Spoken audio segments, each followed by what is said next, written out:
Bai Song menarik napas dalam-dalam. Tidak ada waktu untuk ragu. Bahkan jika harus menunggu 1 detik lebih lama di luar toko, kesempatan mendapatkan bento setengah harga tetap sepadan. Terlebih lagi, di dalam minimarket itu sudah ada cukup banyak tante-tante. Seperti yang sudah menjadi hukum tak tertulis dimanapun, para tante selalu muncul di supermarket besar dan menyapu makanan murah dengan kecepatan tangan yang tidak bisa disaingi orang biasa. Dan di minimarket ini, ada beberapa dari mereka. Karena itu, Bai Song tahu bahwa ragu sedikit saja berarti kekalahan. Ia segera melilitkan Tom di lehernya dan mengibaskan ekornya, menggantungkan tubuh Tom tepat di depan dadanya. Dengan tatapan tajam, Bai Song mendorong pintu kaca minimarket, masuk dengan langkah cepat, dan langsung menuju rak bento.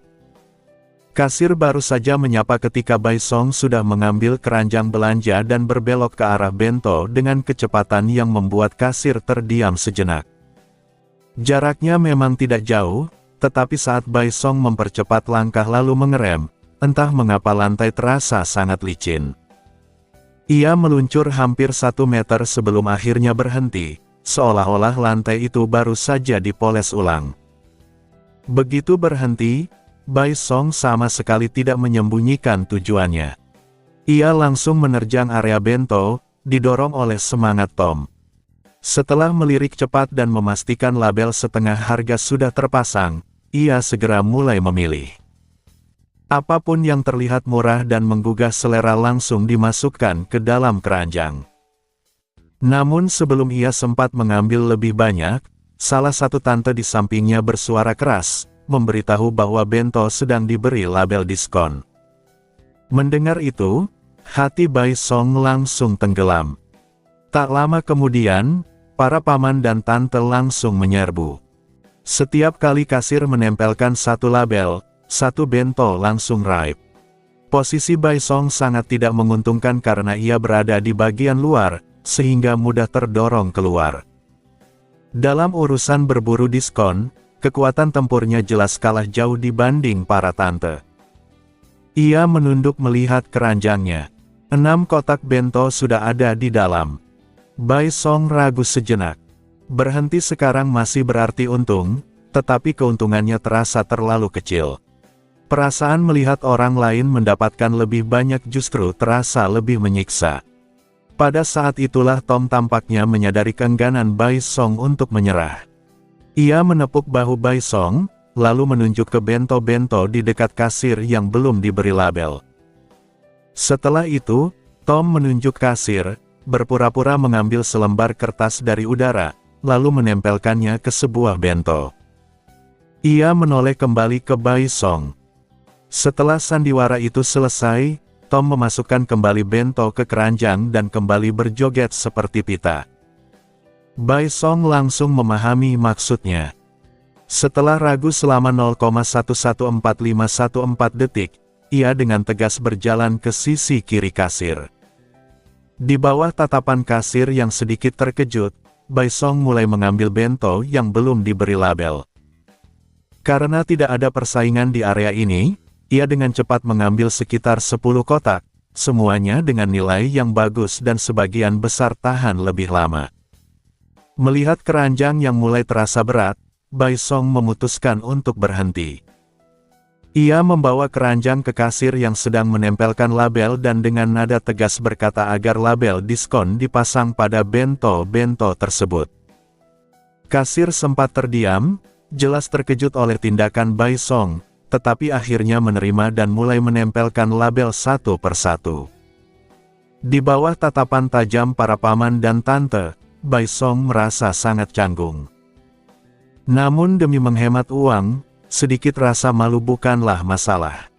Begitu semua label terpasang, Bai Song segera menuju kasir pembayaran.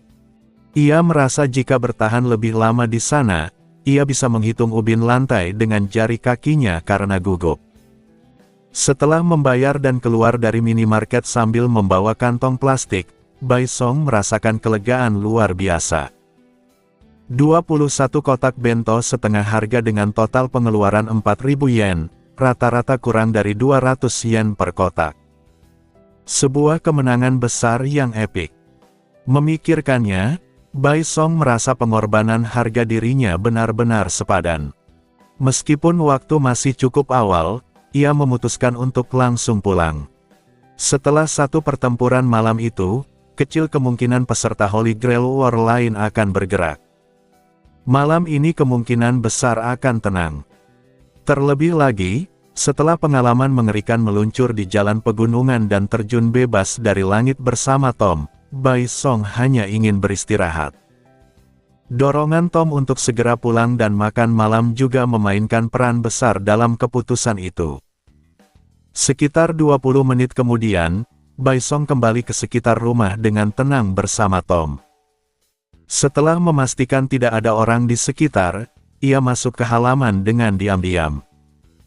Saat pergi sore tadi, ia tidak membawa kunci, sehingga ia menyelipkan karton ke celah kunci pintu. Dari luar, rumah tampak tak tersentuh, tetapi pintu bisa dibuka dengan mudah.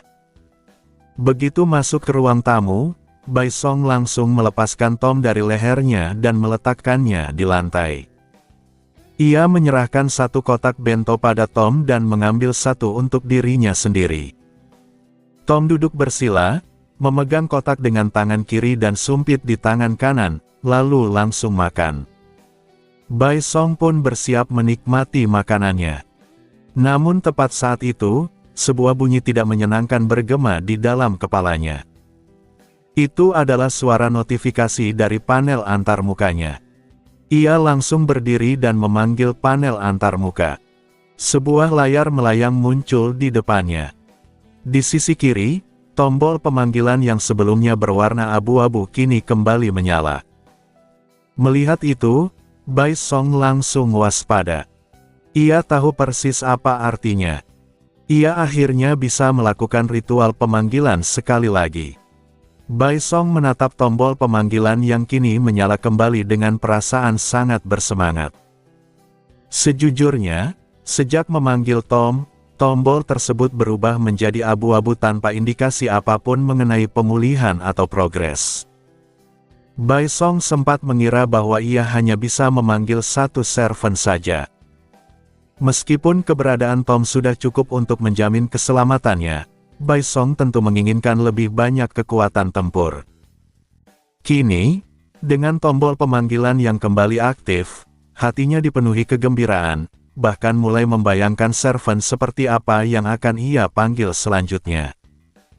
Menekan rasa antusiasnya, Bai Song meletakkan bento yang baru saja diambilnya ke atas meja dan berjalan ke area yang lebih terbuka.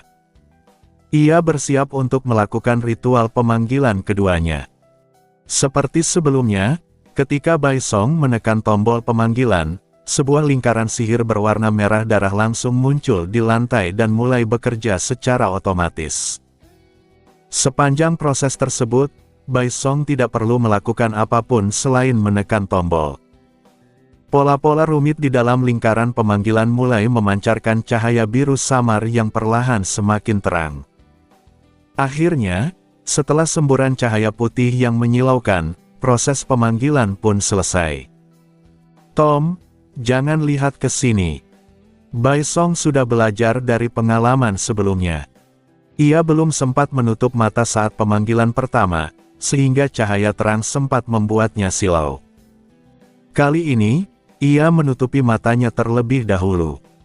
Pada saat yang sama, sebuah cahaya kecil yang lembut melesat keluar dari lingkaran pemanggilan dan meluncur langsung ke arah dinding di dekatnya. Cahaya itu menghantam bagian bawah dinding dan menciptakan sebuah lubang tikus. Namun, baik Bai Song maupun Tom menutup mata mereka dan tidak menyadari kejadian tersebut.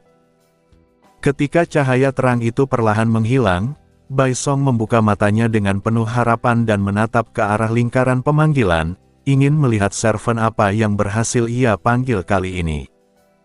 Namun, yang dilihat Bai Song adalah ketiadaan. Tidak ada sosok apapun di dalam lingkaran pemanggilan. Benar-benar tidak ada apa-apa. Bahkan lingkaran pemanggilan itu sendiri telah lenyap.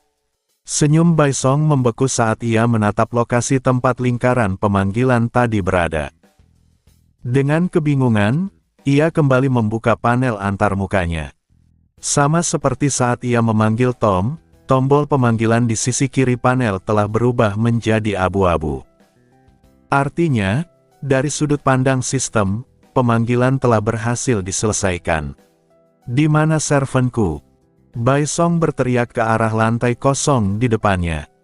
Ia hampir saja melempar bento ke lantai karena frustrasi, tetapi menahan diri setelah mengingat harga makanan tersebut. Meski hatinya hancur, rasionalitas yang lahir dari kemiskinan masih bertahan. Membuang satu kotak makanan hanya akan membuatnya semakin sengsara.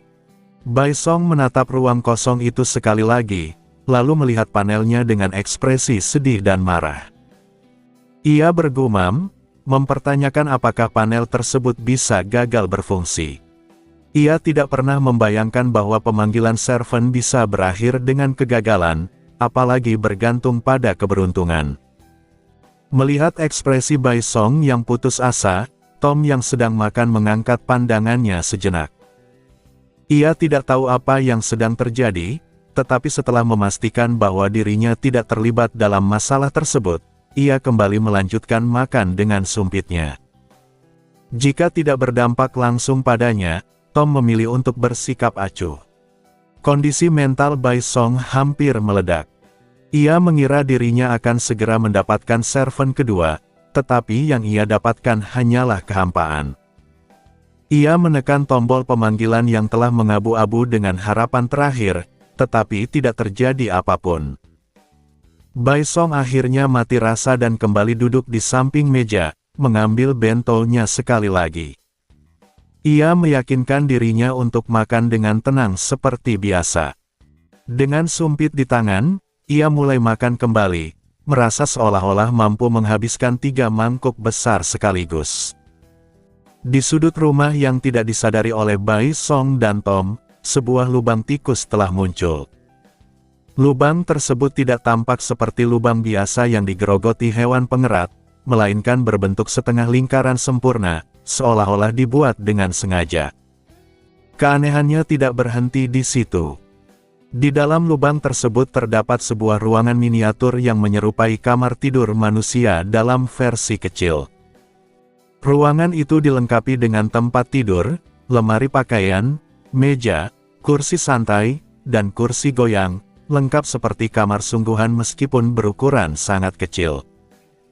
Dibandingkan dengan rumah tempat Bai Song tinggal, yang telah kosong selama lebih dari 20 tahun dan bahkan dihuni oleh arwah, ruangan ini jauh lebih layak huni. Di atas tempat tidur kecil itu, seekor tikus mengenakan topi tidur sedang terlelap. Di kepala tempat tidurnya tertulis nama, Jerry. Ia tidak tahu bagaimana bisa berada di tempat itu, dan bahkan jika tahu pun, ia kemungkinan besar tidak akan terlalu peduli. Pada saat itu, gas berwujud nyata menyerupai asap perlahan keluar dari kotak bento.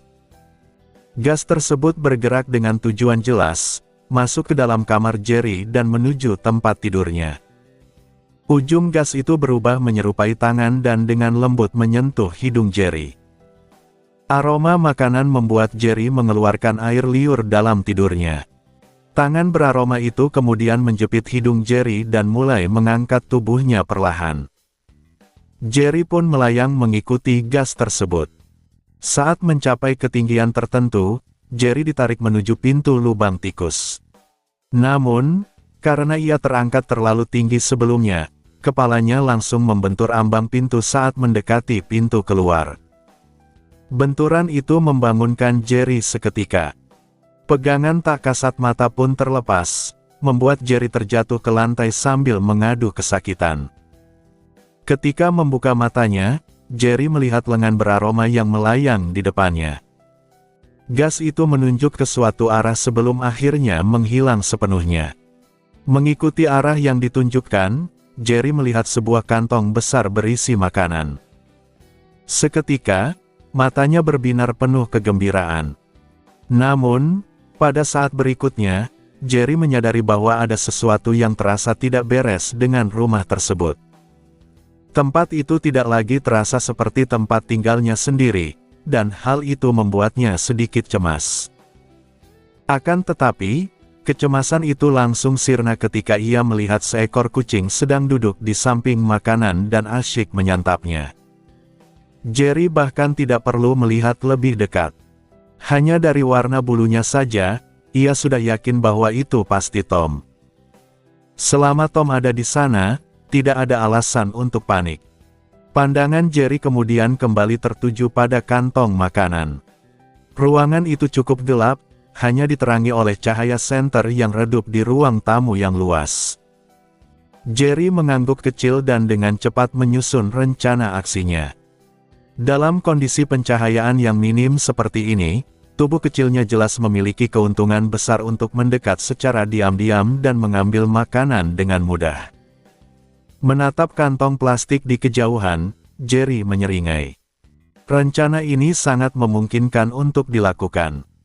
Tanpa menunda lagi, Jerry segera bergerak. Ia keluar perlahan dari lubang tikusnya dan, dengan tubuh sedikit condong ke belakang serta kedua tangan terulur ke depan, berlari cepat menuju lemari di sampingnya. Kecepatannya luar biasa, dan posturnya sama sekali tidak menyerupai tikus biasa. Setelah memastikan bahwa baik manusia maupun kucing di meja tidak menyadari keberadaannya, Jerry kembali menggunakan taktik yang sama. Memanfaatkan beberapa titik perlindungan, ia dengan cepat mendekat dari belakang Tom. Kantong plastik berisi makanan itu berada tepat di sisi kiri Tom. Setelah memastikan Bai Song dan Tom masih fokus pada makanan mereka, Jerry mempercepat gerakannya dan seketika muncul tepat di belakang Tom. Pada titik ini, Jerry kembali bergerak secara sembunyi-sembunyi dan dengan cepat mencapai sisi kantong plastik dalam titik buta penglihatan Bai Song dan Tom. Tepat ketika ia hendak mengambil satu kotak makanan dan melarikan diri, Jerry menyadari bahwa ekor Tom sedang menindih kantong tersebut. Tidak ada pilihan lain selain mengangkat ekor Tom dengan sekuat tenaga dan melemparkannya ke samping.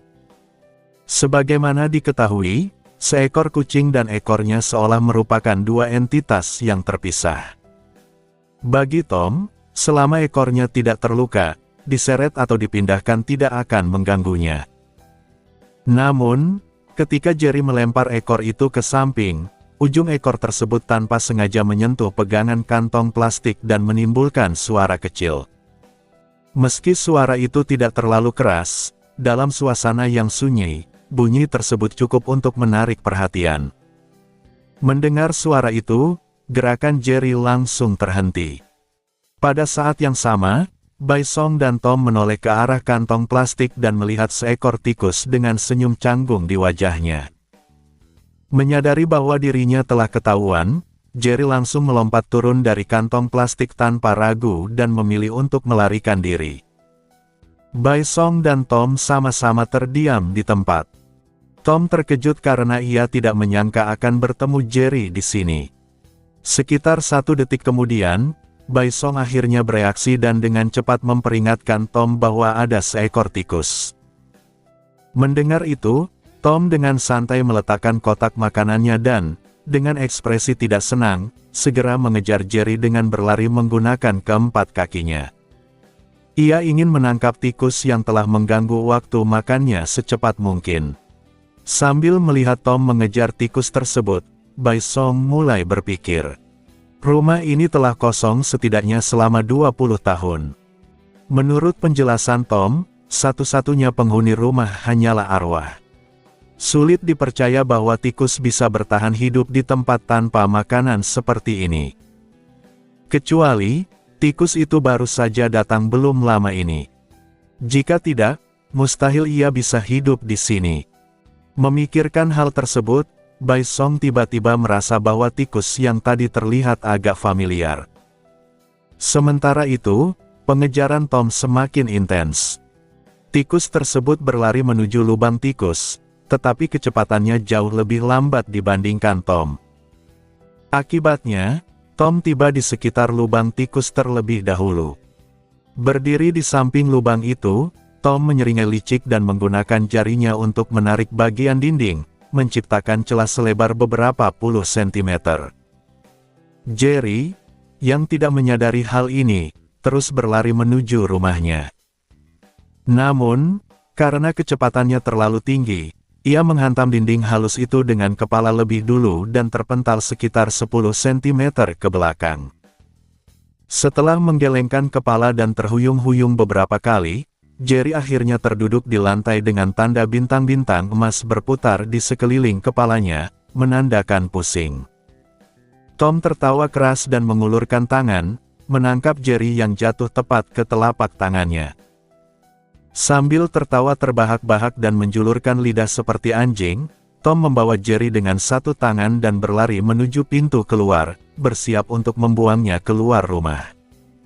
Pada saat ini, Bai Song tiba-tiba menyadari bahwa tikus ini baru muncul setelah ia datang.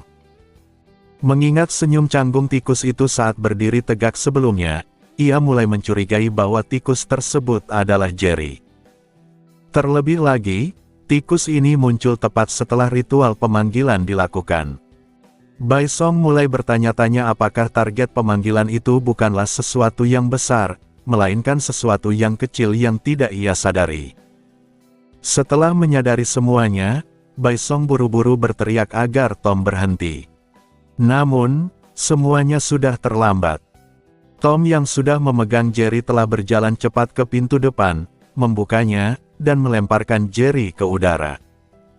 Kemudian, Tom membidik dengan sempurna dan menendang Jerry di udara dengan kuat. Tubuh Jerry terbang membentuk lintasan parabola yang sempurna dan mendarat tepat di dalam tempat sampah di samping pintu.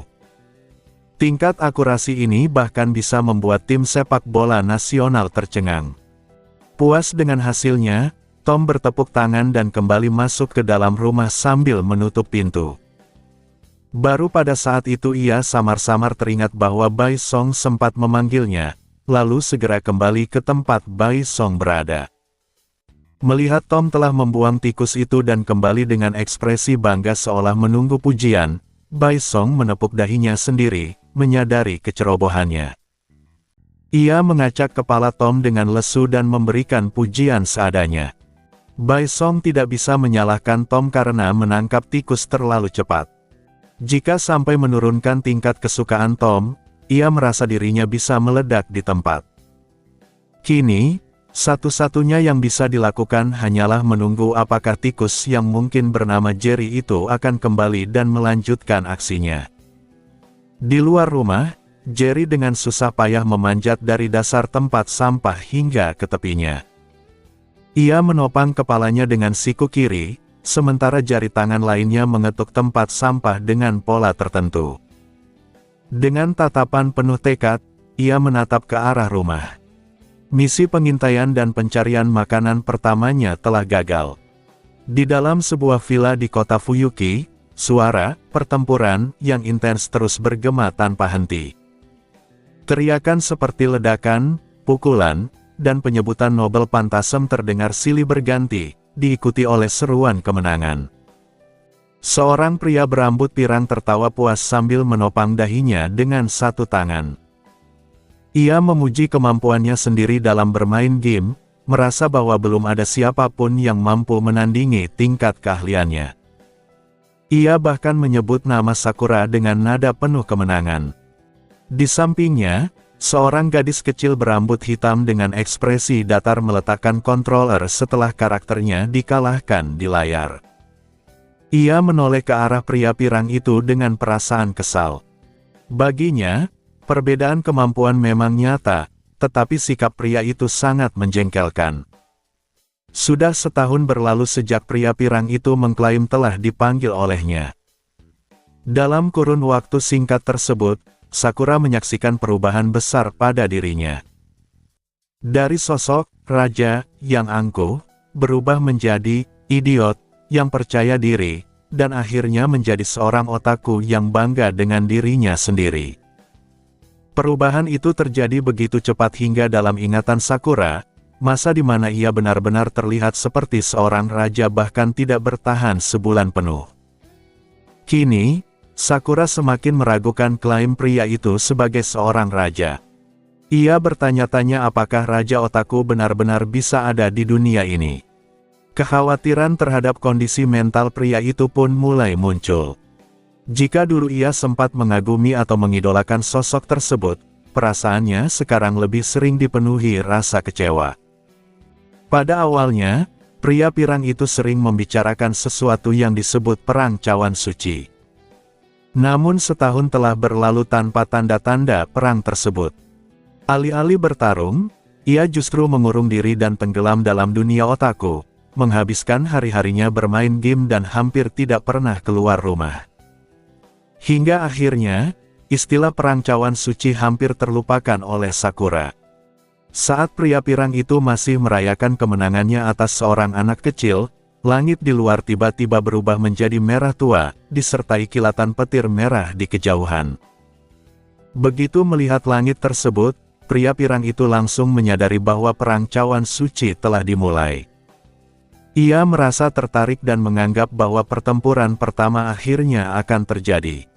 Sakura mencoba mengingat kembali istilah itu dan bertanya apakah pria tersebut akan bertarung sekarang, dalam arti yang sebenarnya. Mendengar pertanyaan itu, pria pirang itu tiba-tiba berdiri dengan sikap angkuh, mengangkat kepala, dan menyilangkan tangan di dada. Ia menyatakan bahwa ini baru hari pertama perang cawan suci dan terlalu rendah baginya untuk bertarung terburu-buru. Ia menutup mata, mengingat berbagai game peran yang ia mainkan selama setahun terakhir.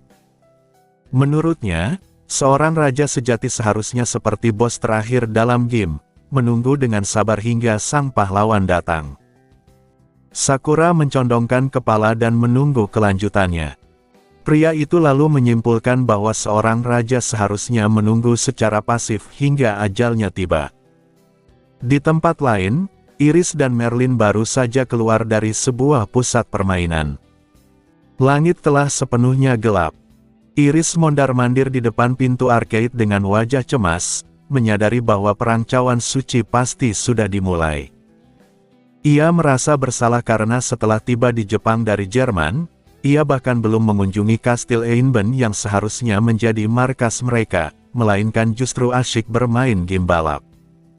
Ia menyesal telah mempercayai bujukan Merlin yang mengatakan bahwa masih ada banyak waktu. Jika Kiritsugu mengetahui hal ini, ia pasti akan kecewa. Iris menoleh ke arah Merlin dengan perasaan campur aduk.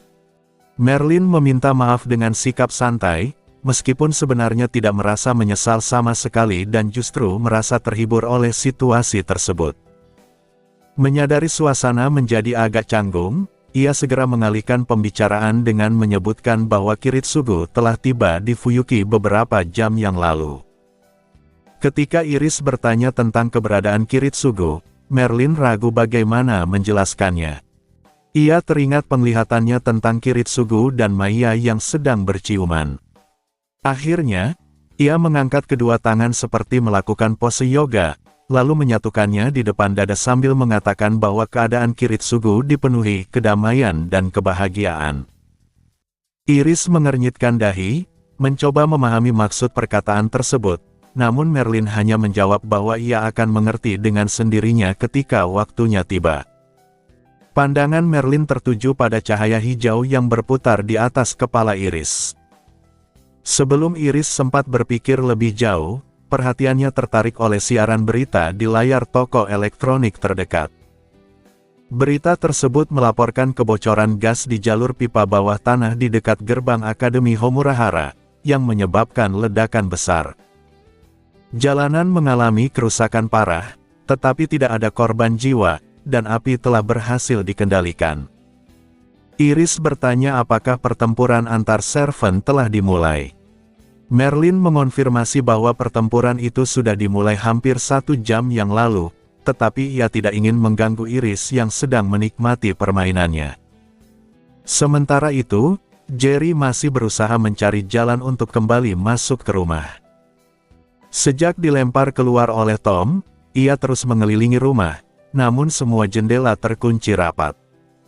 Satu-satunya jalan masuk yang mungkin hanyalah celah di bawah pintu depan. Masuk melalui pintu depan sangat berisiko karena ada kemungkinan besar Tom akan melihatnya dan kembali melemparkannya keluar. Namun, karena tidak ada pilihan lain, Jerry akhirnya memutuskan untuk masuk lewat sana. Dengan hati-hati, Jerry mendekati pintu dan mengintip ke dalam melalui celah, memastikan bahwa Tom tidak berada di lorong. Setelah merasa aman, ia menyelipkan kepalanya terlebih dahulu, lalu memaksa seluruh tubuhnya masuk melalui celah sempit tersebut. Namun, yang tidak disadari Jerry adalah keberadaan seekor kucing jantan berwarna biru keabu-abuan yang sedang duduk di rak sepatu terdekat. Kucing itu membuka kedua lengannya lebar-lebar dengan senyum jahil, mengamati siluet Jerry yang masuk diam-diam dengan mulut ternganga. Saat Jerry hendak menaiki anak tangga pertama di lorong rumah, tiba-tiba seluruh tubuhnya merasakan getaran dingin yang kuat, seolah sebuah bahaya besar sedang mengintai. Dengan sangat waspada, ia memutar kepalanya perlahan, menutup mata kiri dan mengintip dengan mata kanan. Di sana, ia melihat seekor kucing besar sedang berjongkok rendah dengan posisi siap menerkam. Kucing itu tidak lain adalah Tom. Ketakutan langsung menyergap Jerry. Ia meloncat kaget, dan begitu mendarat, tanpa ragu sedikit pun, ia bersiap untuk berlari sekuat tenaga. Namun situasi yang sama seperti sebelumnya kembali terulang. Dalam kepanikannya, kaki Jerry justru terpeleset dan membuatnya berlari di tempat, seolah-olah ia berada di atas treadmill yang licin. Pada saat yang sama, Tom juga melompat maju, mencengkeramkan cakarnya ke arah Jerry. Namun dalam sepersekian detik, perhitungannya meleset. Cakarnya hanya mencengkeram udara kosong, sementara wajahnya menghantam lantai dengan sudut sekitar 45 derajat, lalu meluncur sejauh hampir 3 meter sebelum akhirnya berhenti. Tom segera bangkit kembali. Kepalanya yang sempat tertekan dan gepeng mendadak kembali ke bentuk semula seakan terbuat dari besi. Ia menggelengkan kepala dengan keras, dan tengkoraknya pulih seolah tidak terjadi apa-apa. Dengan wajah kesal, Tom menatap Jerry, yang sudah berlari cukup jauh dan kini berdiri di samping sambil menertawakannya. Begitu melihat Tom bangkit dan bersiap melanjutkan pengejaran, Jerry segera berbalik dan kembali berlari. Ia sudah setengah jalan masuk ke rumah, dan ia sama sekali tidak mau menerima kenyataan dilempar kembali ke tempat sampah. Ia bertekad untuk kembali ke dalam rumah apapun yang terjadi. Jerry benar-benar menolak untuk menghabiskan malam di luar. Kejar-kejaran antara kucing dan tikus pun kembali dimulai di dalam rumah, sementara Bai Song duduk di meja kopi sambil menyaksikan semuanya dengan penuh minat. Ia kini yakin sepenuhnya bahwa tikus ini adalah Jerry. Tidak mungkin ada tikus biasa yang bisa berjalan tegak dan melakukan manuver licik seperti itu untuk menghindari serangan Tom. Jika tikus itu adalah kerabat Jerry, mereka tidak akan melarikan diri, melainkan justru menghadapi Tom secara langsung. Dengan kondisi seperti ini, Bai Song tidak punya pilihan selain duduk diam dan menikmati pertunjukan. Ia tahu dirinya tidak mungkin menangkap tikus itu sendiri, dan menggunakan sihir untuk menangkap Jerry terasa seperti membunuh nyamuk dengan meriam. Meskipun performa Tom kali ini jauh lebih ceroboh dibanding saat ia pertama kali menangkap Jerry, Bai Song tetap yakin bahwa pengejaran ini akan segera berakhir. Selama pengejaran berlangsung, Jerry berulang kali mencoba menyelinap masuk ke lubang tikusnya. Namun setiap kali ia mendekat, Tom selalu berhasil memotong jalurnya, memaksa Jerry berlarian kacau di ruang tamu tanpa arah yang jelas. Akhirnya, Jerry berhasil mencapai bagian atas lemari dapur yang terbuka dan mulai melancarkan serangan balik dengan melemparkan berbagai benda. Piring dan spatula beterbangan dengan suara benturan keras. Tom menghindari serangan itu dengan susah payah, wajahnya dipenuhi amarah. Ia bersiap untuk menyerbu, namun tiba-tiba berhenti di tempat, tubuhnya tetap dalam posisi menyerang, sementara pandangannya terpaku pada spatula yang dilempar Jerry. Dengan senyum licik, Tom mengambil spatula tersebut dan menatap Jerry. Dalam sekejap, hati Jerry tenggelam. Ia menyadari bahwa tanpa sengaja ia telah mempersenjatai musuhnya sendiri. Merasa situasi semakin tidak menguntungkan, Jerry tidak lagi berniat mempermainkan Tom. Ia segera melompat turun dari lemari dapur, berniat langsung kembali ke lubang tikusnya. Kali ini, segalanya terasa benar-benar berbahaya. Begitu Jerry mendarat, Tom melesat ke arahnya seperti peluru meriam, mengejar dengan kecepatan luar biasa dan segera menyusul dalam beberapa tarikan napas. Saat Tom berhasil mendekat, ia mengayunkan spatula dengan keras untuk menghantam Jerry.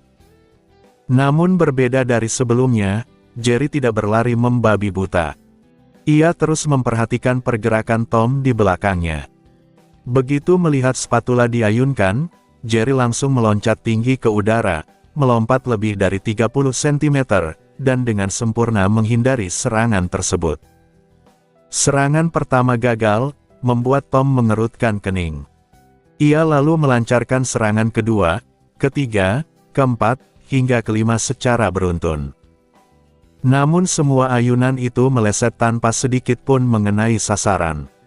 Saat kembali berhasil menghindari satu serangan lagi, Jerry melihat celah. Setelah mengelak, ia memutar tubuhnya di udara, menjulurkan lidah ke arah Tom, dan mengejeknya dengan wajah penuh kemenangan.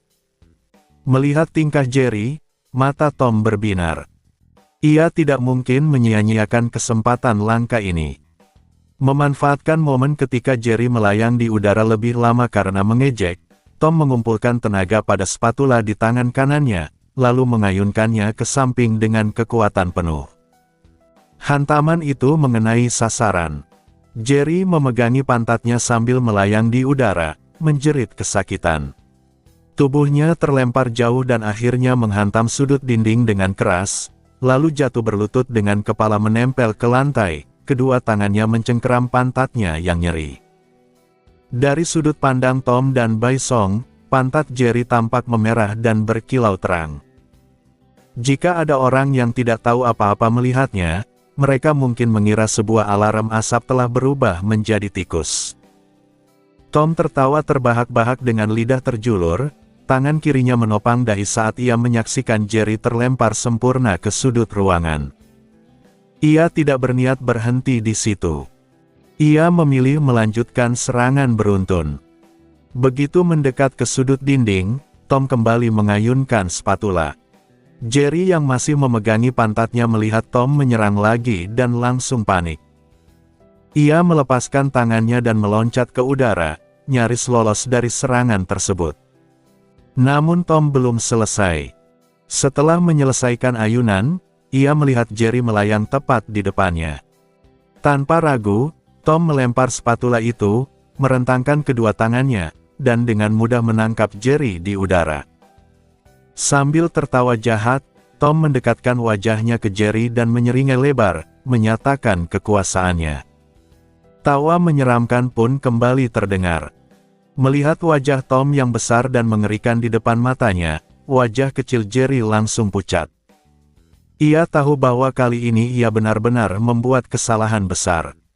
Misi kedua penyelidikan di luar dinding telah gagal total. Kembali ke kejadian setelah Jerry tertangkap oleh Tom, dan memperlihatkan bagaimana kontrak servant akhirnya terbentuk, meskipun dengan cara yang sangat tidak formal. Setelah selesai mengejek Jerry, Tom bersiap untuk melemparkan tikus itu keluar rumah sekali lagi. Melihat gerakan Tom, Bai Song yang sedang makan langsung terkejut dan buru-buru menghentikannya. Ia segera berdiri dan meminta Tom untuk menahan diri dan tidak melempar Jerry terlebih dahulu. Bai Song menyadari bahwa jika Jerry kembali dibuang keluar, kemungkinan besar itu akan menjadi kesempatan terakhir bagi tikus itu untuk bisa masuk ke dalam rumah. Mendengar teriakan Bai Song, Tom mendadak berhenti di tengah gerakannya. Beruntung keseimbangan tubuhnya baik, sehingga ia tidak sampai terjatuh. Setelah menstabilkan diri, Tom menoleh dengan ekspresi bingung ke arah Bai Song, tidak mengerti apa maksudnya. Jerry yang masih berada dalam genggaman Tom juga memperlihatkan ekspresi kebingungan yang sama. Keduanya sama-sama tidak tahu apa yang sedang direncanakan Bai Song. Meskipun tidak memahami niat Bai Song, Tom tetap menuruti perintah itu. Ia tidak langsung berlari ke pintu untuk membuang Jerry, melainkan berjalan mendekati Bai Song dengan hati-hati sambil tetap memegang tikus tersebut. Sikap Tom terlihat sedikit waspada. Bai Song menatap Jerry yang ada di tangan Tom, lalu tanpa sadar menelan ludah. Di hadapannya sekarang adalah servant kedua yang ia panggil, Jerry, sosok yang kekuatannya hampir setara dengan Tom. Sementara itu, Jerry yang ditatap seperti itu tampak sedikit gemetar. Ia menunggu Bai Song berbicara, sambil membayangkan kemungkinan terburuk, seperti dipaksa bekerja keras untuk mengganti perabot yang rusak. Ketidakpastian membuat rasa takutnya semakin besar. Bai Song menarik napas dalam-dalam, lalu dengan sikap seolah-olah sedang berada dalam adegan heroik, ia mengangkat kepala dan bertanya dengan suara penuh wibawa apakah Jerry adalah servantnya. Keheningan pun terjadi. Jerry berkedip beberapa kali, jelas tidak langsung memahami maksud pertanyaan itu. Sebuah tanda tanya seolah muncul di atas kepalanya. Ia kemudian menoleh ke arah Tom, seakan meminta penjelasan. Namun Tom juga sama bingungnya. Ia hanya mengangkat tangan kirinya dan mengangkat bahu, menandakan bahwa ia juga tidak mengerti. Akhirnya, kucing dan tikus itu kembali menatap Bai Song, menunggu penjelasan lebih lanjut. Bai Song segera menyadari betapa canggungnya situasi tersebut. Ia menutup wajahnya dengan tangan, merasa malu karena meniru gaya bicara sabar tanpa mendapatkan respons apapun. Ia sempat berharap Jerry akan langsung mengangguk, tetapi yang ia dapatkan justru keheningan total. Meski begitu, ia sedikit terhibur karena yang menyaksikan hanya seekor kucing dan seekor tikus, bukan manusia. Namun, seolah takdir ingin mempermainkannya, Tom justru tertawa kecil. Ia sendiri tidak tahu alasan Bai Song malu, tetapi reaksi itu cukup untuk membuat Bai Song langsung berkeringat dingin. Ia menegakkan tubuh dengan kaku, kakinya gemetar, dan dalam hati ia merasa seakan-akan ajalnya sudah dekat. Untungnya, kekhawatiran itu tidak terjadi. Bai Song hanya menatap Tom sebentar, mengepalkan tinjunya, lalu menahan emosi dan tidak mengatakan apapun. Ia memilih untuk menenangkan diri. Setelah itu, Bai Song duduk di lantai dekat meja kopi dan meminta Tom serta Jerry untuk duduk juga. Keduanya saling bertukar pandang, lalu mengangguk. Jerry membebaskan diri dari genggaman Tom, melompat ke atas meja kopi, dan duduk di sana. Tom pun ikut duduk di lantai tepat di belakang Jerry. Bai Song lalu bertanya kepada Jerry apakah ia baru saja tiba di tempat itu. Jerry menunduk sejenak, mengingat bahwa sebelumnya ia tertidur di ruangan lain sebelum terbangun di tempat ini, lalu mengangguk pelan. Dalam hati, Bai Song semakin yakin bahwa Jerry memang telah dipanggil saat ritual pemanggilan kedua yang ia kira gagal. Karena tubuhnya kecil, Jerry kemungkinan langsung masuk ke lubang tikus sehingga Bai Song tidak menyadarinya. Jerry sendiri tampaknya tidak memahami konsep servant dan mungkin hanya mengira ia pindah ke rumah baru. Pertemuan pertama Bai Song dengannya bahkan terjadi saat Jerry mencuri bento diskon. Bai Song kemudian menyampaikan bahwa ia memiliki sebuah usulan. Jerry kembali mengangguk dengan patuh, merasa tidak ada salahnya mendengarkan. Bai Song menjelaskan bahwa ia akan menyediakan makanan dan tempat tinggal bagi Jerry, dan sebagai gantinya Jerry hanya perlu memberikan sedikit bantuan yang sangat sepele. Sambil berkata demikian, Bai Song membentuk tanda, "Oke," dengan jari tangannya. Mendengar tawaran itu, Jerry langsung bersemangat. Makanan dan tempat tinggal berarti ia tidak akan kelaparan lagi. Ia tidak menyangka ada manusia yang begitu baik hati dan bersedia menanggung hidup seekor tikus kecil. Lagi pula, Jerry merasa mustahil manusia itu benar-benar membutuhkan bantuan besar darinya. Apapun bantuan yang diminta pasti mudah dan tidak merepotkan. Dengan kata lain, ia bisa makan gratis tanpa harus melakukan banyak hal. Jerry pun segera berdiri dan berlari ke sisi Bai Song di atas meja kopi. Ia memegang jari telunjuk Bai Song dengan kedua tangannya dan menggoyangkannya cepat-cepat, seolah takut tawaran itu akan ditarik kembali. Bai Song tersenyum geli melihat antusiasme Jerry dan menyatakan kerja sama yang menyenangkan. Ia merasa telah mendapatkan kekuatan tempur besar setara Tom hanya dengan menyediakan sedikit makanan. Baginya, ini benar-benar kesepakatan yang menguntungkan. Di tempat lain, di atas atap sebuah gedung tinggi di suatu lokasi di kota Fuyuki, dua gadis dengan warna rambut berbeda, satu ungu dan satu oranye, muncul di tengah kilauan partikel spiritual biru yang samar. Salah satu dari mereka memandang ke bawah ke arah kota yang dipenuhi cahaya dan bertanya apakah itu adalah kota Fuyuki tahun 1994. Menyadari betapa berbeda pemandangan itu dibandingkan dengan Fuyuki yang ia ingat sebagai neraka bagi manusia. Di atas atap sebuah gedung tinggi, Fujimaru Ritsuka, gadis berambut oranye, memeluk Masu dengan tangan kanannya. Wajahnya tampak serius ketika berbicara, sementara tangan kirinya diletakkan dengan santai di atas permukaan yang lembut. Ia menyimpulkan bahwa mereka memang telah tiba di lokasi tujuan. Masu, yang merasakan tekanan dari pelukan Ritsuka, langsung memerah dan memanggil senpainya dengan suara ragu. Ritsuka kemudian menjelaskan bahwa untuk alasan yang tidak diketahui, mereka telah tiba 10 tahun sebelum terjadinya Singularity F Holy Grail War. 2 hari sebelumnya, indeks anomali di lokasi ini melonjak ke nilai ekstrim.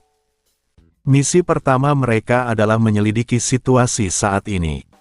Meski ia berbicara dengan nada serius sambil mengernyitkan alis dan berpura-pura menatap kejauhan, tangan Ritsuka sama sekali tidak berhenti bergerak.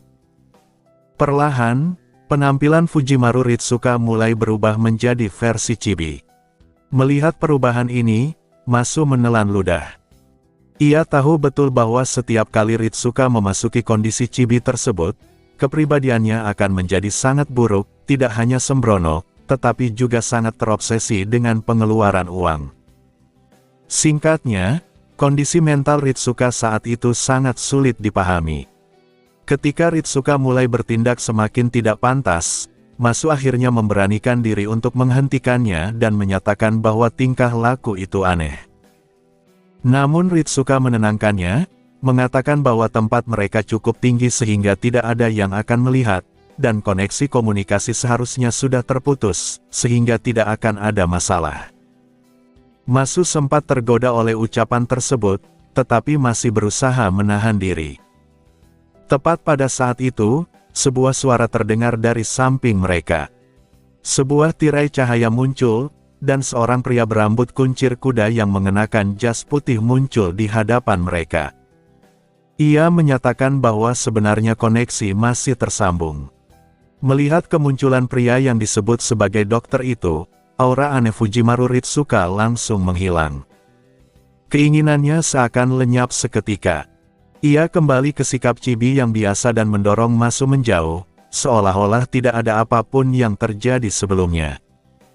Sikapnya berubah drastis, seperti seseorang yang langsung memasuki kondisi tenang dan menyangkal seluruh peristiwa barusan. Sebaliknya, Masu justru merasakan kekecewaan yang mendalam dan kehampaan di dalam hatinya.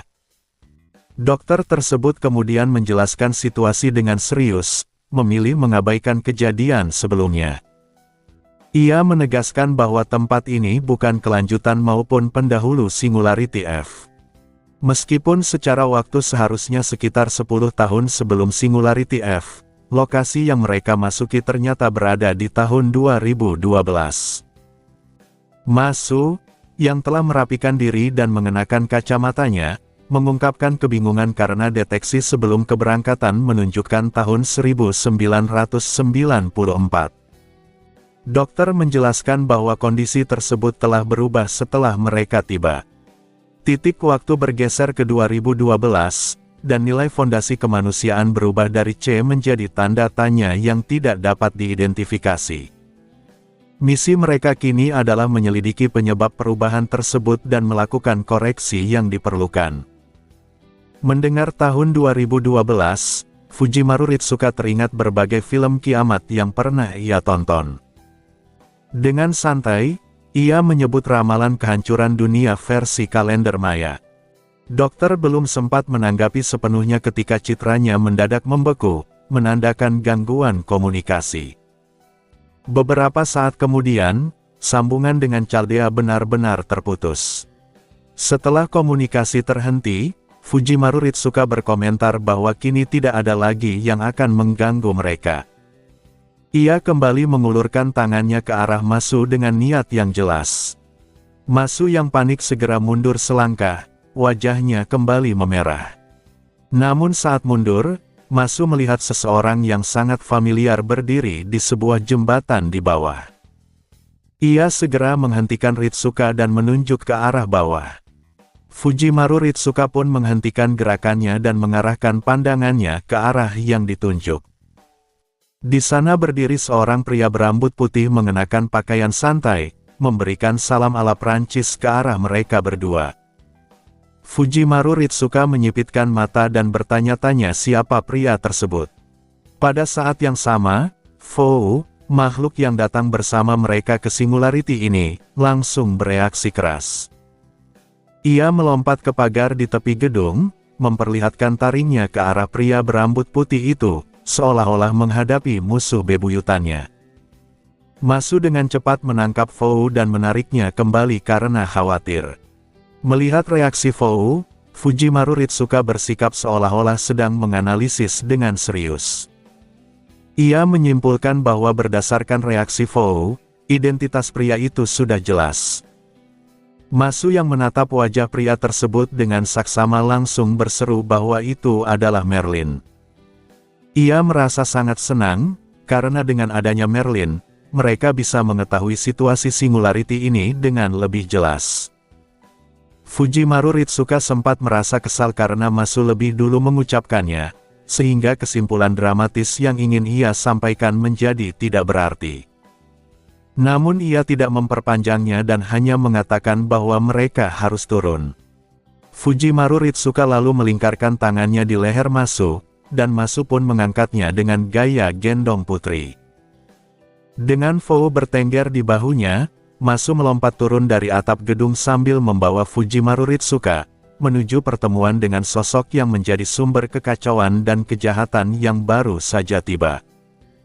Di atas jembatan penyeberangan, Merlin yang berjalan paling depan tiba-tiba berhenti dan mengangkat tangannya ke arah kejauhan, seolah sedang melambaikan tangan. Iris yang berada di belakangnya merasa bingung dan langsung bertanya apa yang sedang ia lakukan.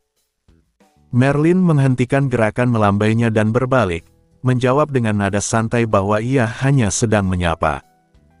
Mendengar jawaban itu, Iris langsung mengaitkannya dengan Kiritsugu dan dengan hati-hati menanyakan apakah Kiritsugu berada di sana. Namun Merlin menampik dugaan tersebut. Ia mengatakan bahwa yang ia sapa bukan Kiritsugu, melainkan servant lain, lalu menunjuk ke arah langit dan menyebutkan bahwa mereka sedang datang. Mendengar hal itu, Iris terkejut. Ia menyadari bahwa servant di sampingnya justru memanggil servant lain mendekat. Ia langsung panik dan menegaskan bahwa mereka seharusnya segera pergi karena posisi pertahanan belum disiapkan. Jika mereka terlibat pertempuran dengan servant lain dalam kondisi seperti ini, kekalahan sudah pasti. Merlin menanggapi dengan nada santai dan meyakinkan Iris agar tidak khawatir, mengatakan bahwa mereka bukan musuh, meski di akhir kalimatnya ia sendiri terdengar ragu. Ia kemudian menambahkan bahwa semuanya sudah terlambat karena mereka telah tiba. Iris hanya bisa terdiam lama setelah mendengar itu, menatap Merlin dengan keterkejutan dan ketidakpercayaan. Tak lama kemudian, Masu mendarat sekitar 5 meter di depan Merlin dan Iris sambil membawa Fujimaru Ritsuka, lalu menurunkannya dengan lembut. Pendaratan itu sangat halus dan stabil, sangat berbeda dengan cara Tom biasanya jatuh bebas dari ketinggian puluhan meter dengan kecepatan supersonik. Jika diibaratkan penilaian lompat indah, Masu jelas akan mendapat nilai sempurna, sementara aksi Tom hanya akan menjadi bahan tertawaan, bahkan para juri mungkin sudah tersapu gelombang kejut sebelum sempat memberi nilai. Setelah menurunkan Fujimaru Ritsuka, Masu menyapa dengan sopan dan hendak memastikan identitas pria di hadapannya. Namun sebelum ia sempat menyebut nama Merlin, Merlin sendiri langsung memperkenalkan dirinya dengan ceria, menyebut nama aslinya tanpa ragu dan meminta dipanggil Merlin saja. Iris yang mendengar Merlin secara terang-terangan mengungkapkan nama aslinya langsung menunjukkan ekspresi ngeri. Belum sempat Fujimaru Ritsuka melanjutkan pembicaraan, Fou tiba-tiba melompat dengan penuh dendam ke arah wajah Merlin, melancarkan tendangan terbang.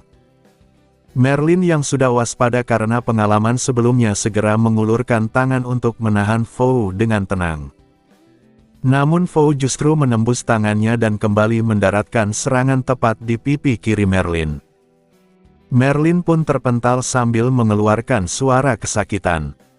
Pandangan kemudian kembali ke rumah tua berhantu tempat Bai Song sementara tinggal. Di dalam rumah, suasana terasa berat. Bai Song, Tom, dan Jerry duduk mengelilingi meja kopi, masing-masing menopang dagu dengan tangan dan memasang ekspresi serius. Setelah keheningan cukup lama, Bai Song akhirnya angkat bicara dan dengan tulus menyatakan bahwa konflik internal di antara mereka perlu dihentikan sementara. Namun Tom dan Jerry hanya saling melirik, mendengus, lalu memalingkan wajah, menunjukkan bahwa ketegangan di antara mereka belum mereda sedikitpun. Melihat reaksi keduanya, Bai Song menutup wajahnya dengan tangan, merasa benar-benar tidak berdaya. Tiba-tiba, sebuah bagian plafon runtuh dan jatuh di dekat mereka. Namun ketiganya hampir tidak bereaksi karena sudah terbiasa dengan kejadian seperti itu. Seluruh rumah memang sudah berada dalam kondisi rusak parah. Beberapa saat sebelumnya, mereka masih makan malam dengan damai. Namun entah bagaimana, Tom dan Jerry mulai bertengkar hanya karena sepotong ikan. Pertikaian itu dengan cepat berubah dari saling memukul ringan menjadi kejar-kejaran brutal di seluruh rumah. Mereka bahkan mulai saling melempar bom, dan runtuhnya plafon barusan adalah akibat dari salah satu ledakan tersebut. Sebuah bom kecil seukuran ibu jari ternyata mampu menyebabkan kerusakan sebesar itu. Untuk sesaat, Bai Song sempat merasa bahwa ia mungkin akan mati di tempat. Untungnya, bom tersebut tidak melukainya secara serius, selain membuat rambutnya berdiri berantakan akibat ledakan dan asap keluar dari mulutnya. Ia sendiri tidak mengalami cedera. Namun kondisi bangunan sama sekali tidak bisa dianggap enteng. Struktur rumah hampir hancur total akibat ledakan. Bai Song yakin bahwa jika ia membiarkan mereka terus bertarung, bukan hanya rumah ini yang akan lenyap, tetapi mungkin seluruh Fuyuki City akan ikut hancur. Situasi ini sudah melampaui urusan menyelamatkan dunia dan justru mengarah pada kehancurannya. Pada akhirnya, karena tidak mampu menghentikan mereka dengan cara biasa, Bai Song menyadari bahwa ini bukan pertarungan biasa dan ia harus menggunakan cara ekstrim. Dengan berat hati, ia memutuskan untuk menggunakan Commensal demi menghentikan keinginan bertarung mereka. Pengorbanan itu terasa sangat besar. Awalnya, ia memiliki 3 Commensal, namun setelah satu digunakan di awal, kini hanya tersisa 2. Menggunakan Commensal bukan sekadar soal enggan, melainkan terasa seperti menyayat hatinya sendiri. Ia kemudian memperlihatkan punggung tangan kanannya, menunjukkan bahwa kini hanya ada 2 Commensal dan 1 bekas tanda yang samar, sambil mengeluh bahwa masih banyak hari pertempuran di depan.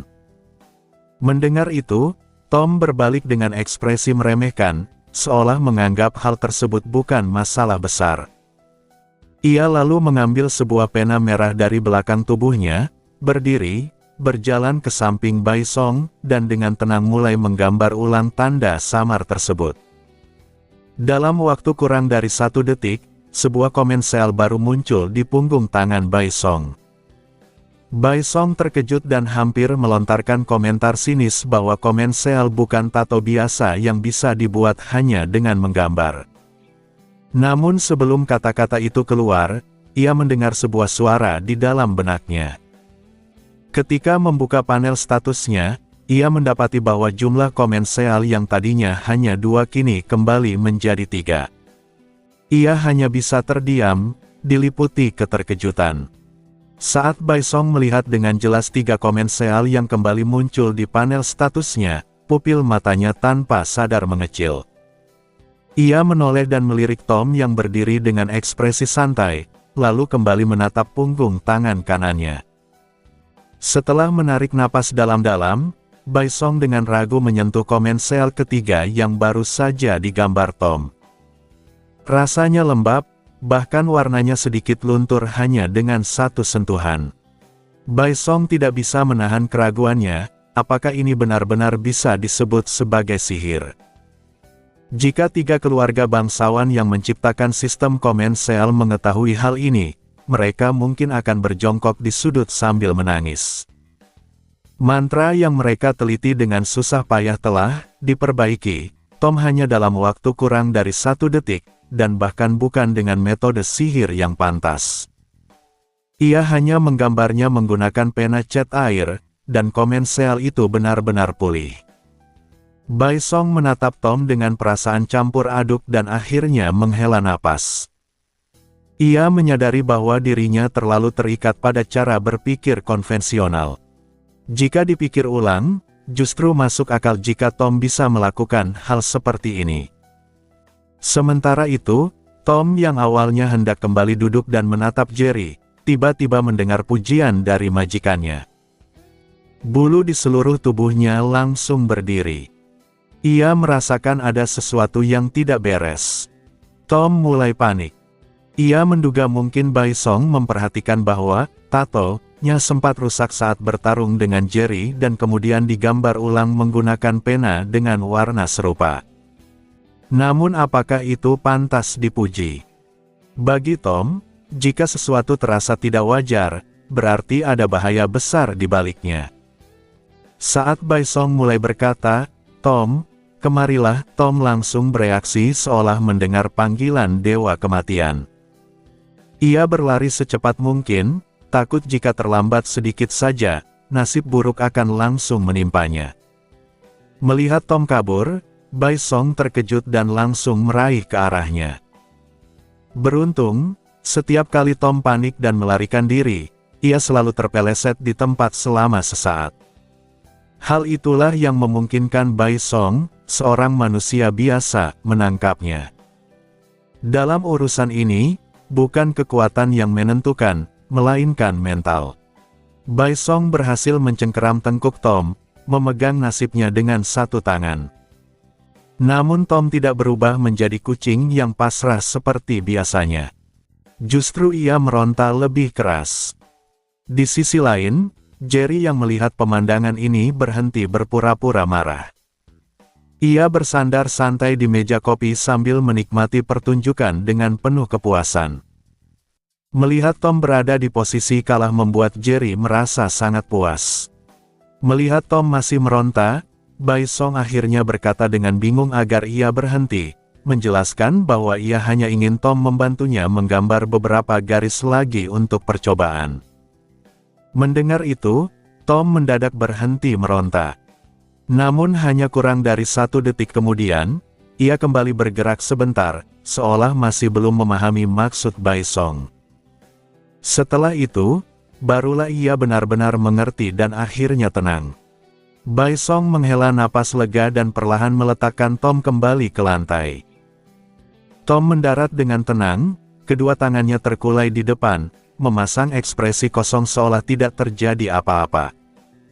Ia berusaha mengecilkan keberadaannya sebisa mungkin, aturan bertahan hidup yang selalu ia patuhi. Bai Song kemudian duduk kembali di sisi meja kopi, menggulung lengan bajunya dengan penuh semangat, dan meletakkan tangannya di atas meja. Ia meminta Tom menggambar lagi di punggung tangannya. Ide ini muncul karena Bai Song teringat bahwa Kotomin Rise memiliki banyak komen Sel. Jika begitu, maka tidak ada salahnya jika Tom, sebagai entitas yang absurd, juga bisa menciptakan hal serupa. Menurut Bai Song, rencana ini sangat masuk akal. Tom menunjuk dirinya sendiri, seolah memastikan apakah Bai Song benar-benar ingin seekor kucing yang tidak paham apa-apa untuk menggambar di tangannya. Setelah mendapat konfirmasi, Tom pun menyerah dan berpikir bahwa ini hanyalah perintah majikan. Bagaimanapun hasilnya, ia yakin Bai Song tidak akan menghukumnya. Duduk di samping Bai Song, Tom mengeluarkan pena cat air merah dari belakang tubuhnya dan dengan cepat menggambar satu garis horizontal di belakang komensel. Pada saat yang sama, Bai Song memperhatikan panel statusnya. Garis yang sama persis muncul di antarmuka, dan jumlah komensel bertambah menjadi 4. Melihat hal itu, Bai Song terkejut sekaligus senang dan segera menyuruh Tom melanjutkan. Menyadari bahwa Bai Song tidak berniat menjebaknya atau mempermalukannya, Tom akhirnya benar-benar tenang. Ia mulai menggambar dengan sungguh-sungguh, satu garis vertikal, satu horizontal, bergantian tanpa henti. Akhirnya, 5 karakter berbentuk persegi muncul berderet di lengan Bai Song, hampir mencapai siku. Bai Song berseru penuh kegembiraan dan memuji Tom. Merasa tugasnya selesai dan suasana aman, Tom meletakkan pena, lalu diam-diam kabur tanpa suara.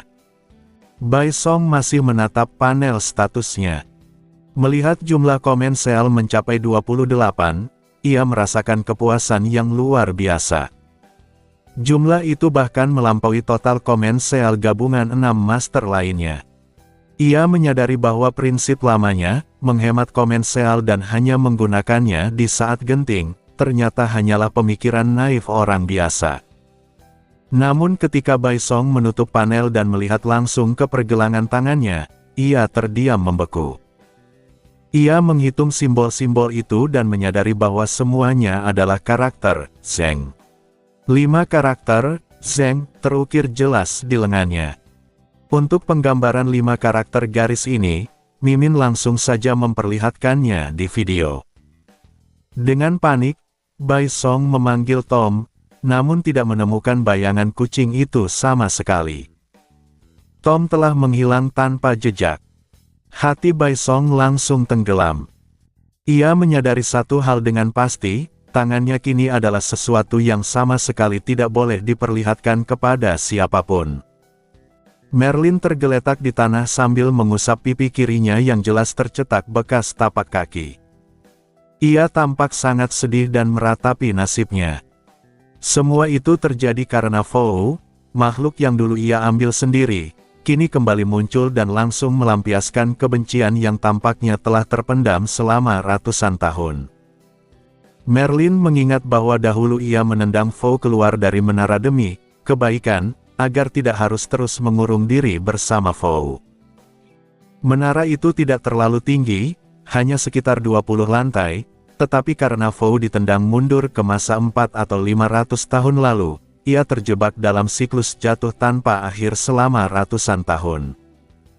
Setibanya kembali di titik ini, Fou sama sekali tidak menahan diri. Ia bukan hanya menjatuhkan Merlin, tetapi juga melompat berkali-kali ke wajahnya dengan akurasi sempurna, seolah-olah menyimpan kebencian yang jauh lebih dalam daripada sekadar dendam biasa. Setelah menghembuskan napas pendek di wajah Merlin, Fou akhirnya melompat pergi dan kembali ke bahu Fujimaru Ritsuka. Masu, melihat Merlin masih terkapar sambil merintih, ragu sejenak sebelum menanyakan keadaannya. Namun sebelum Merlin sempat menjawab, Fujimaru Ritsuka lebih dulu berkata dengan nada santai sambil mengelus Fou bahwa Merlin baik-baik saja, karena bagaimanapun juga ia adalah Merlin dan tidak akan mati hanya karena ditendang seperti itu. Merlin sendiri bangkit dengan susah payah, mengeluh tentang wajah tampannya yang diinjak-injak tanpa ampun. Di sisi lain, Iris Viel, atau Iri, merasa pikirannya tidak mampu mengikuti perkembangan situasi. Dari apa yang ia lihat, 2 gadis yang tiba-tiba muncul itu jelas bukan musuh, dan mereka tampak akrab dengan Merlin. Masu, dengan rambut ungu, jelas adalah seorang servant, sehingga wajar jika mengenal Merlin.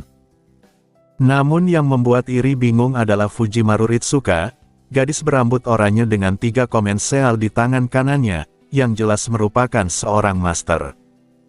Keakraban antara Ritsuka dan Merlin terasa tidak masuk akal. Iri bahkan sempat mencurigai Merlin bersekongkol dengan mereka, mengingat sifatnya yang eksentrik. Ketika Iri bertanya apakah Merlin mengenal mereka, Merlin langsung mengiyakan dan menyebut mereka sebagai orang-orang baik yang bisa menjadi sekutu dalam perang cawan suci ini. Ia memperkenalkan Masu sebagai anak yang baik, lalu berhenti sejenak saat hendak memperkenalkan Fujimaru Ritsuka. Saat itu, Merlin merasakan hawa dingin menjalar di tulang punggungnya. Ia menyadari bahwa Ritsuka telah mengangkat tinjunya, dan niat membunuh yang sulit dijelaskan menyelimuti dirinya. Dalam sekejap, Merlin memahami bahwa jika tinju itu mendarat, ia benar-benar akan mati. Ia bahkan merasakan tanda-tanda bahwa Ritsuka hampir memasuki kondisi chibi yang berbahaya. Dilanda ketakutan, Merlin segera mengurungkan niatnya untuk menilai Ritsuka dan dengan cepat mengalihkan pembicaraan. Ia memperkenalkan Irisfiel sebagai Iri, istri dari masternya. Masu pun terkejut saat mengetahui bahwa Merlin juga memiliki master dan bahwa mereka sedang berada di tengah perang cawan suci keempat. Fakta bahwa ini adalah perang cawan suci keempat membuat Masu semakin terkejut, seolah-olah perang tersebut telah berubah menjadi sesuatu yang berulang tanpa henti. Iri sendiri justru terkejut karena Masu, yang jelas seorang servant, bahkan tidak mengetahui apa itu perang cawan suci. Tanpa menunggu reaksi lebih lanjut, Merlin segera mengajak semua orang menuju markas, mengatakan bahwa penjelasan bisa dilakukan nanti saat Kiritsugu tiba. Gerakannya begitu tergesa-gesa hingga tampak seperti seseorang yang sedang melarikan diri dari ancaman tak kasat mata. Keesokan paginya, di rumah kecil yang dikenal sebagai rumah angker, tempat Bai Song, Tom, dan Jerry tinggal sementara, Bai Song terbangun sangat pagi, tepat pukul 8. Bagi dirinya, ini adalah kejadian yang hampir mustahil. Ia merasa tidak nyaman, seolah-olah telah melanggar hukum alam dengan bangun sepagi itu. Namun ia tidak bangun secara alami. Ia terbangun karena ledakan. Di pagi buta, ketika Tom dan Jerry kembali bertarung, sebuah petir menyambar tepat di dekat Bai Song, menyebabkan ledakan besar. Ia tidak tahu apakah petir itu berasal dari Tom atau Jerry. Bahkan sebelum sempat memulihkan kesadarannya, sebuah petir lain sebesar kepalan tangan meluncur ke arah wajahnya. Dengan panik, Bai Song menepisnya. Meski ia tahu petir itu tidak akan melukainya, rasa takut tetap tak terhindarkan. Rumah di sekelilingnya sudah mulai runtuh, dan pada saat itulah Bai Song benar-benar tersadar. Dengan tergesa, ia berteriak kepada Tom dan Jerry agar menghentikan pertarungan mereka.